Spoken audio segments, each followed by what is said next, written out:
আসসালামু আলাইকুম প্রিয় দর্শক।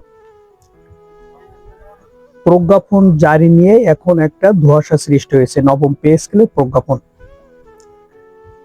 1 জুলাই থেকে পে স্কেল কার্যকর হবে, এটা সরকার কর্তৃক মোটামুটি ফাইনাল। আর পে স্কেলের যে বর্ধিত যে টাকাটা, এটা পাওয়া যাবে অক্টোবর মাসে, অর্থাৎ জুলাই, আগস্ট, সেপ্টেম্বর, অক্টোবর। যেহেতু একটা প্রজ্ঞাপন জারি করতে গেলে তার আনুষঙ্গিক যে বিষয়গুলো আছে, সব পেফেকজিশন সহ সব বিষয়গুলো ঠিক করতে হয়। যেখানে কর্মচারীদের কত শতাংশ বেসিক বৃদ্ধি পাবে এই বিষয়টা এখনো ক্লিয়ার না। কোনো ক্ষেত্রে তাদের 50% শোনা যাচ্ছে সোশ্যাল মাধ্যমে, কোনো ক্ষেত্রে শোনা যাচ্ছে 60%, কোনো ক্ষেত্রে 80%, কোনো ক্ষেত্রে 100%, কোনো ক্ষেত্রে 135%। এমন তথ্যই কিন্তু দিচ্ছে যে যার মতো।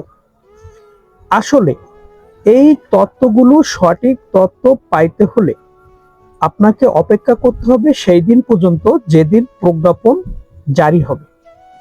প্রজ্ঞাপন জারি করার জন্য এই বিষয়গুলোকে খুঁটিয়ে খুঁটিয়ে দেখে বিশ্লেষণ করে যে সকল ব্যক্তি, প্রতিষ্ঠান বা সংস্থা এই পে স্কেলের সাথে জড়িত, তারা যখন একটা নির্দিষ্ট বা উপযুক্ত সিদ্ধান্তে আসবে, তখনই আসলে বিষয়টা পরিপূর্ণ আকারে জানা যাবে।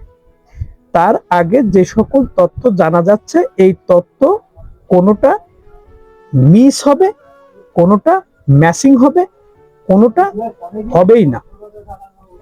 সেক্ষেত্রে আমরা, অর্থাৎ সরকারি কর্মচারীরা, কর্মকর্তারা, চাকরিজীবীরা একটা ধোঁয়াশার ভিতরে। আবার দেখা যাচ্ছে 14.5 লাখ সরকারি কর্মকর্তা কর্মচারীর ভিতরে 2 লাখ কর্মকর্তা এবং বাকি 12,50,000 প্রায় কর্মচারী। তাহলে কর্মচারীরা এই দাবির পক্ষে বা জুলাইয়ের 1 তারিখ থেকে কার্যকর হওয়া পে স্কেলের এই বিষয়টার যৌক্তিক এবং উপযুক্ত দাবিদার কর্মচারীরা চায় তাদের ন্যায্য অধিকার এবং যৌক্তিক দাবিগুলো প্রতিষ্ঠিত হোক। সেক্ষেত্রে বেতন বৈষম্য কমিয়ে আনা এবং তাদের যে ন্যায্য দাবিগুলো আছে এইগুলো প্রতিষ্ঠাতা করা। এক্ষেত্রে দেখা যাচ্ছে যে দীর্ঘদিন ধরে এই পে স্কেল নিয়ে আলাপ আলোচনা, সভা, সেমিনার করতে হচ্ছে, কারণ পে স্কেল ছোটখাটো কোনো বিষয় নয়।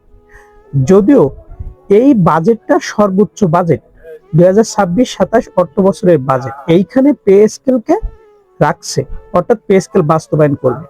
সেক্ষেত্রে আমরা একটা কথা জানতে পারি যে পে স্কেল বাস্তবায়ন হবে, এটা সঠিক, কিন্তু কোন প্রক্রিয়ায় এখন হবে, কাদের কত শতাংশ বৃদ্ধি পাবে, এটা কিন্তু এখনো নির্ধারিত বলা যাচ্ছে না। অর্থাৎ আপনাকে অপেক্ষা করতে হবে প্রজ্ঞাপন পর্যন্ত। ভালো থাকবেন দর্শক। আসসালামু আলাইকুম।